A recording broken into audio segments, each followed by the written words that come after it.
ஆண்டவரும் இரட்சகருமாகிய இயேசு கிறிஸ்துவின் இனிதான நாமத்தினாலே உங்கள் ஒவ்வொருவரையும் வாழ்த்தி இந்த புதிய நாளிலும் தேவனுடைய ஜீவனுள்ள வார்த்தையின் மூலமாய் உங்களை சந்திப்பதிலே நான் கர்த்தருக்குள் மகிழ்ச்சி அடைகின்றேன். யோவான் 16:33 என்னிடத்தில் உங்களுக்கு சமாதானம் உண்டாயிருக்கும் பொருட்டு இவைகளை உங்களுக்கு சொன்னேன். உலகத்தில் உங்களுக்கு உபத்திரவம் உண்டு, ஆனாலும் திடன் கொள்ளுங்கள், நான் உலகத்தை ஜெயித்தேன். John 16:33 These things I have spoken to you, that in me you may have peace. In the world you will have tribulation, but be of good cheer.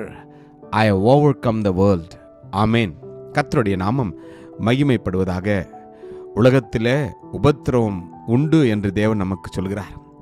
பாடுகள், வேதனைகள், துன்பங்கள், இழப்புகள், துக்கங்கள், வியாதிகள், இன்னும் அநேக விதமான போராட்டங்கள் ஒவ்வொருவருக்கும் இந்த உலகத்திலே உண்டு.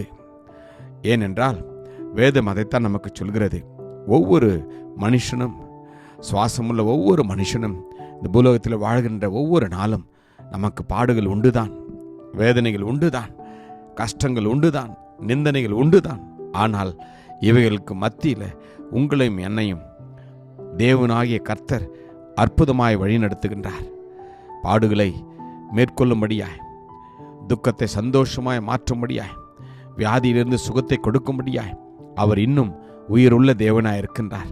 நம் ஒவ்வொருவரையும் முடிவு பரியந்தமும் சகல நாட்களிலும் நம்மோடு கூட இருந்து நித்தியத்திற்குள் நம்மை சேர்க்கும் வரைக்கும் அவர் நம்மை விட்டு விலகாமலும் நம்மை கைவிடாமலும் இருக்கின்றார்.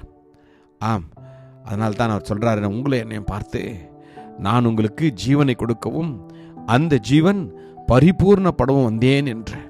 ஆம், கர்த்தர் இந்த நாளிலே உங்களை பார்த்து சொல்கிறது, என் பிரியமான தேவஜனமே, பிள்ளைகளே, உங்களுக்கு நான் கொடுக்கிற நன்மைகளும் நான் கொடுக்கிற ஆசீர்வாதங்களும் ஒருவர் உங்களிடத்திலிருந்து எடுத்துக்கொள்ள முடியாது. என்னுடைய சமாதானத்தை நான் உங்களுக்கு கொடுக்கிறேன். உலகம் கொடுக்கிற பிரகாரமான சமாதானம் அல்ல, என்னுடைய சமாதானத்தை நான் உங்களுக்கு கொடுக்கிறேன். உபத்திரவத்தின் ஊடாக நீங்கள் நடந்து கொள்ளுகின்ற பொழுது திடன் கொள்ளுங்கள். காரணம், இயேசு கிறிஸ்து சாத்தானை இந்த உலகத்தில் ஜெயித்தார், சாத்தானின் தலையை நசுக்கினார். நீங்களும் நானும் சாத்தானை ஜெயிக்கும்படியாய் வல்லமை நமக்கு கொடுத்திருக்கிறார்.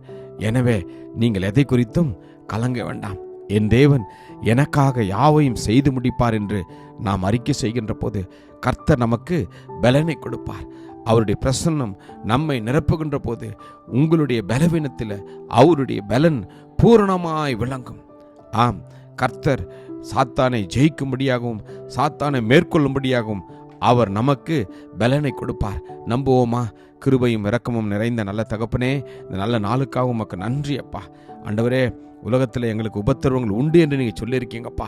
ஆனாலும் எங்கள் வாழ்க்கை முழுவதுமாய் உபத்திரவத்தில் இருப்பதில்லை அப்பா. அந்த உபத்திரவத்தை மாற்றுகிற தேவன், அந்த உபத்திரவத்திலிருந்து எங்களுக்கு விடுதலை கொடுக்கிற தேவன், அந்த உபத்திரவத்திலிருந்து எங்களை கை தூக்கி எடுக்கிற தேவன், ஜீவனோடு இருக்கிற பின்னாலுமே ஸ்தோத்திரிக்கிறோம் அப்பா. இந்த நாளிலே ஒவ்வொருவருக்கும் அப்பா நீர் இந்த ஜெயிக்கும்படியாகவும் சமாதானத்தை கொடுக்கும்படியாக வந்ததற்காக உமக்கு நன்றி. ஒவ்வொருவரையும் ஆசீர்வதியும். இயேசு கிறிஸ்துவின் வல்லமையுள்ள நாமத்தில் ஜெபிக்கிறோம் ஜீவனுள்ள நல்ல தகப்பனே. ஆமேன். God bless you. Jesus loves you. Amen.